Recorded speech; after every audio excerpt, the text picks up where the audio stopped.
நிறைய பிள்ளைகளுடைய சத்தம் ஒன்னே ஒண்ணுதான் கேக்குது. நான் பிறந்ததுல இருந்து பாட மட்டும்தானே பாக்குறேன், நான் பிறந்ததுல இருந்து தோல்வியை மட்டும்தானே பாக்குறேன், நன்மையை பார்க்கவே இல்லையே. பாசு 1 வருஷம்ன்றாரு, நான் 9 வருஷமா அதை மட்டும்தானே பாக்குறேன். 25 வருஷமா அதைத்தானே நான் பாக்குறேன்.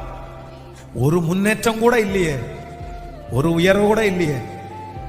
தலை நரைக்குது, நாள் போகுது, வருஷங்கள் கடந்து போகுது. ஆனா முன்னாடியும் பின்னாடியும் திரும்பி பார்த்தா ஒரு நன்மையை கூட நான் இன்னும் பார்க்கலையே. நாளுக்கு நாள் நான் கீழே தானே போறேன், நான் மேல வரவே இல்லையே. ராஜா, உங்க வார்த்தை உண்மை உள்ளது தானே? நீர் தாவீதுக்கு மட்டும் தேவன் அல்ல, நீர் எங்களுக்கும் தேவன் அல்லவா? நீர் எங்க பிள்ளைகளுக்கும் தேவன் அல்லவா? இன்னைக்கு சொன்ன அந்த வாக்குத்தத்த வசனம், தாவீது நாளுக்கு நாள் விருத்தி அடைந்தான், சேனைகளின் கர்த்தர் அவனோடு இருந்தார். அந்த வாக்குத்தத்தம் இந்த சத்தத்தை கேட்டுக் கொண்டிருக்கிற ஒவ்வொரு பிள்ளைகளுடைய தலையின் மேலும் ஆம் என்றும் ஆமேன் என்றும் அப்படியே அமர்வதாகப்பா.